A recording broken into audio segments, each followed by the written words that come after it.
आकाशवाणी संबलपुर आंचलिक खबर पढ़ुचन कृतांजलि त्रिपाठी। जुहार पहला मुखिया खबर। राष्ट्रपति द्रौपदी मुर्मू आयबाकाल दिनकिया गस्ती आसुचन राउरकेला। पवित्र अक्षय तृतीया अवसर सारा रायजर चाषी माने धान बुनिकी कले अखिमुठी अनुकूल। राज्यस्तरीय कार्यक्रम थी सीएम किसान योजनार हिताधिकारी को 838 कोटी अधिका टंकार साहाय्य बांटिले मुख्यमंत्री। श्रीक्षेत्र पुरीन आयबा रथयात्रा लगी रथकाट है अनुकूल। आइष्ठान मूल है महापुरु मानकर बाहर चंदन यात्रा और संबलपुर प्रसिद्ध शीतलषष्ठी यात्रा लगी उठला थाल। एथर पूरा खबर। राष्ट्रपति द्रौपदी मुर्मू आयबाकाल दिनकिया राउरकेला गस्ती आसुछन। राष्ट्रपतिंकर गस्त के नजरती रखिक सुंदरगढ़ जिला प्रशासन तरफु कारकेड रिहर्सल कराजिबार सहित सबु तैयारी शेष खेपे पहुंची। राउरकेला विमान बंदर पड़ियान कार्यक्रम आयोजन नहीं भी सबु व्यवस्था होईछि। गस्त समियाथी राष्ट्रपति भिन्न भिन्न प्रकल्पर उद्घाटन करबार कार्यसूची रही। सारा राज्य आज कृषिभित्तिक परब अक्षय तृतीया के उसत उष्णाकीर सहित पालन करा जाउछि। बैशाख मासर उजल पखर तृतीया तिथि के शुभ दिन भावे गणना करिकरी आज बहुत प्रकार शुभ कामर मूल करा जायसी। कृषिभित्तिक ई तिहार थी चाषी माने अखिमुठी अनुकूल करसन। मुख्यमंत्री मोहन चरण माझी अक्षय तृतीया अवसर राज्यवासी को शुभेच्छा बार्ताती कहिचन कृषि प्रधान राज्य ओडिशा न आजिर दिने चाष काम मूल हेसी। अन्नदाता अखिमुठी अनुकूल करिकरी खेत मान के सुनार फसल फलाबार के संकल्प नेसन। उपमुख्यमंत्री आ कृषि मंत्री कनक वर्धन सिंहदेव राज्यर सबु चाषी भाई बहन मान को अक्षय तृतीया अवसर शुभकामना जनैछन। समृद्ध ओडिशा गढ़भारती चाषी माने ही असल सारथी हेबे। केन्द्र और राज्यर तालमेल थी ओडिशा चाष क्षेत्र थी नुआ सिघा के पहुंचीबा बोली मुख्यमंत्री मोहन चरण माझी कहिछन। पवित्र अक्षय तृतीया आउ राज्यस्तरीय कृषक दिवस अवसर कटक केन्द्रीय धान गवेषणा केन्द्र न हेतबार खास कार्यक्रम थी मुख्यमंत्री 41 लाख नु अधिका चाषी को सीएम किसान योजना थी 838 कोटी 48 लाख टंकार आर्थिक साहाय्य देछन। इतर सहित चाष के आधुनिक आउ लाभजनक करबार लगी नुआ पदक्षेप मानकर बिल घोषणा करिछन। धान गवेषणा केन्द्र पासे थिबा चाष जमी थी मुख्यमंत्री भूमि पूजा करबार सहित अखिमुठी अनुकूल करथिले। इतर सहित कृषि प्रदर्शनी बुली देखबारुत्रु आम बिहन रथ आउ कृषि रथ के बिल मुख्यमंत्री शुभारंभ करिछन। कार्यक्रम थी जोग देकरी मुख्यमंत्री कहिछन राज्यर सामाजिक आउ आर्थिक प्रगति थी चाषी परिवार अवदान बहुत जरूरी है। चाषी उन्नति थी ही ओडिशार सामग्रिक उन्नति संभव हो पारबा। 2036 समृद्ध ओडिशा लक्ष्य पूरा करबार लगी सरकार वैज्ञानिक पद्धति थी चाष उपरे अधिका जोर दौचन बोली मुख्यमंत्री कहिछन। चाषी को आर्थिक दृष्टि स्वावलंबी करने आम सरकार निजस्व संबल सीएम किसान भली कृषक कल्याणकारी योजना लागू करिसेंती। एहार मूल लक्ष्य होउछि कृषक मानक राज्यर प्रगतिर मुख्य क्षेत्र सामिल करिबा। आज राज्य रे समुदाय 41,68,582 जन को 2026 खरीफ फसल ऋतु पाई सीएम किसान योजना रे डीबीटी माध्यम रे 838 कोटी 48 लाख टंकार आर्थिक सहायता राशि प्रदान करा गला। सीएम किसान योजना समस्त योग्य हिताधिकारी ताकर पिला मानकर वैषयिक उच्च स्तरीय शिक्षा को मध्य प्रोत्साहित करिया पई आम सरकार कृषि विद्यानिधि छात्रवृत्ति ये योजना ये कार्यकारी करा जाउ।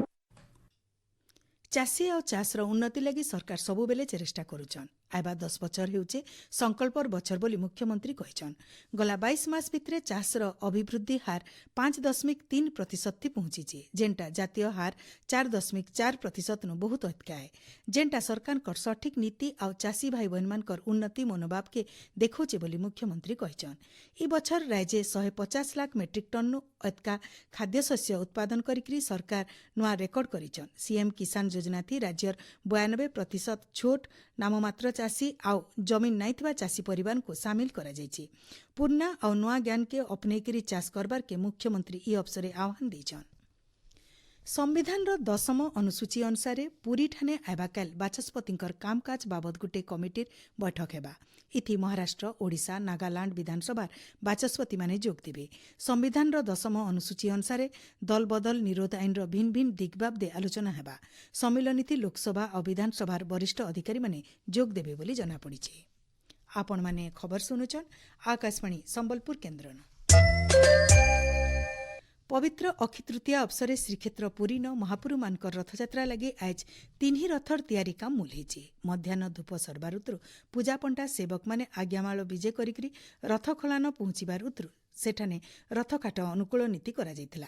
तार गनु रथखलान बनजाग पद्धति अनुसार पूजा करा जाइकरी रखा जाइतबार 3 खंड धौरा काटन टंगिया चोट देइकरी रथ तैयार अनुकूल करा जाइतिला। ई अवसर श्रीमंदिर मुख्य प्रशासक सहित जिल्लापाल आरक्षी अधीक्षक प्रमुख उपस्थित थिले। इतार सहित पुरी नरेन्द्र पोखरी ठाने आइष्ठानु 21 दिन तक महापुरु मानकर बाहर चंदन यात्रा हेबा। पुष्करिणीन सजे हितबार चापडंगा नंदा और भद्रान महापुरु माने विराजमान होकर नौका विहार करबे। इथिलागि पुरी श्रीमंदिर प्रशासन तरफु खास नीति निर्घंट तैयारी होइछि। संबलपुर प्रसिद्ध शीतलषष्ठी यात्रार पहला पर्व थालुठा आज हेउछि। देव दंपतिकर बिहा और शीतलषष्ठी यात्रा लगी पारंपरिक रीतिनीति अनुसार थालुठा जाइकरी बिहार नीति निर्घंट तैयार होइछि। नंदपड़ार बमबराड बालुकेश्वर बाबा झाड़ुआपड़ार श्री लोकनाथ बाबा और मुदीपड़ार श्री जागेश्वर बाबा सहित सबु यात्रा कमिटी तरफु थालुठा जाइछि। इतार सहित कन्या पिता माता भी बछा जाइछि। थाल उठा जिबार उतरु निजर निजर पड़ान पुजारी माने थाल धरिकरी बुलीचन। थाल उठबार मासे उतरु शीतलषष्ठी यात्रा हेबा। पवित्र अक्षय तृतीया अवसर सुवर्णपुर जिला विज्ञान केन्द्र ठाणे होइतबार कार्यक्रम थी अतिरिक्त जिल्लापाल एंजेलिना प्रधान जोग देकरी अखिमुठी अनुकूल करबार सहित चाषी मानकर कमानी के बढ़ाबार बाबदे जोर देइछन। बौद्ध जिला पालझर ठाणे अतिरिक्त जिल्लापाल अनिरुद्ध प्रधान जोग देकरी पारंपरिक रीतिनीति थी पूजा पाठ उतरु अखिमुठी अनुकूल करिछन। नुआपड़ा जिला सदर ब्लॉक बेलटुकरी गान कृषक मोर्चा सभापति रतन चंद्रकार जोग देकरी अखिमुठी अनुकूल करिछन। पश्चिम ओडिशार भिन्न भिन्न जिल्लान जिल्लापाल आउ आरक्षी अधीक्षकंकर जुग्म जनशुणाणी शिविर आज हो जाइए। संबलपुर जिला नाक्टिदेउल ब्लॉक ठाणे होइतबार जनशुणाणी शिविर थी 43टा अभियोग आसीतिला। शिविर थी रेडक्रॉस तरफु झनकु 10,000 टंकार साहाय्य दिया जाइतिला। झारसुगुड़ा जिला कुलाबिरा ब्लॉक कार्यालय परिसरन होइतबार जनशुणाणी शिविर थी 30टा अभियोग आसीतिला। देवगढ़ जिला तिलैबणी ब्लॉक गंडम ग्राम पंचायत सम्मिलनी कक्षन होइतबा शिविर थी 50टा अभियोग आसीतिला। शिविर मानके जिल्लापाल आर आरक्षी अधीक्षक माने अभियोग मानकु ग्रहण करिकरी तुर्ती समाधान करबार के विभागीय अधिकारी मानकु निर्देश देइछन। गीत गोविंदर अमर स्रष्टा महाप्रभु श्री जगन्नाथंकर सेवक भक्त कवि जयदेवंकर जयंती आज सारा राज्य पालन करा जाउछि। श्री गीत गोविंदर अमृतमय बाणी ओडिशार आध्यात्मिकता आउ श्री जगन्नाथ संस्कृतिर गोटे अभिन्न अंग है। मुख्यमंत्री मोहन चरण माझी भक्त कवि जयदेवंकर जयंती अवसरे तांकु सुर्ता करिकरी कहिछन महाकविंकर कालजयी साहित्य आमर भाषा गीत आर नाच परंपरा के समृद्ध करबार सहित सारा पृथ्वीन ओडिया अस्मिता के बढ़ेछि। ई अवसरे भिन्न भिन्न जागान साहित्य आलोचना चक्रमान आयोजन करा जाइछि। बौद्ध जिला टाउन हॉल ठाणे होइतबार कार्यक्रम थी अतिथि माने कवि जयदेवंकर लिखित गीत गोविंद आउ दशावतार बाबदे आलोचना करिछन। राज्य जनगणना कार्यक्रम जारी रहिছে। अब तक 9,08,000 अतका भोटरकर ना तालिका नो बात पड़िছে बोली गृह विभाग तरफु सूचना मिलिছে। बंची थिबार आउ स्थानीय इलाकार बहुतटे भोटर मानकर ना कटा जाइतबार अभियोग उतरु फेर थरे जांच करबार के विभागीय तरफु ईआरओ को निर्देश दिया जाइछि। संदेहजनक आउ तथ्यति भूल थिले नोटिस करिकरी जांच करा जिबा। फॉर्म 7 आवेदन 50% मामला थी व्यक्तिगत जांच बाध्यतामूलक करा जाइछि। भारतीय रेलबाई तरफु आयबा 3 मास भितरे देशे 18,262टा खरा दिनिया ट्रेन चलाचल करबा। यात्री मानकर बढ़ुतबार चाहिदा के नजर थी रखिकिरी आउ सेमानकर सुविधा सुगम यात्रा लगी ई सबु ट्रेन साहज करबा। रेल मंत्रालय सूचना अनुसार ई बछर एप्रिल 15 नु जुलाई 15 तारिख तक मोट 908टा ग्रीष्मकालीन खास ट्रेन के अनुमोदन करा जाइछि। जेंटा वर्धित यात्रा चाहिदा के पूरा करबार लगी 18,262 यात्रा परिचालना करबा। पाणीपाग राज्य खरार प्रभाव बढ़वार के लगी। हिटवेव के नेकरी भुवनेश्वर आंचलिक पाणीपाग विज्ञान केन्द्र तरफु भिन्न भिन्न जिला के सतर्क सूचना जारी करा जाइछि। आयबा 24 घंटा भितरे संबलपुर देवगढ़ बलांगीर नुआपड़ा बौद्ध सुवर्णपुर जिल्लार गुटे जुड़े जागान धुकागड्डी संगे वर्षा संभावना रहिছে बोली केन्द्र तरफु कुहा जाइछि। राज्यर सबुनु जहताती झारसुगुड़ान 42.4 डिग्री रेकर्ड करा जाइतिबार बेले 14टा सहरर ताती 40 डिग्री उपरे रहितला। शेषे मुख्य खबर फेर घाए। राष्ट्रपति द्रौपदी मुर्मू आयबा काल दिनकिया गस्ती आसुचन राउरकेला। पवित्र अक्षय तृतीया अवसरे सारा राज्यर चाषी माने धान बुनिकरी कले अखिमुठी अनुकूल।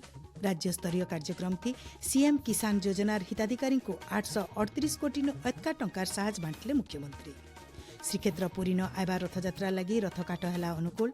आष्टानु मूल हेला महापुरु मानकर बाहर चंदन यात्रा और संबलपुर प्रसिद्ध शीतलषष्ठी यात्रा लगी उठला थाल। आज आंचलिक खबर इनु शेष जुहार।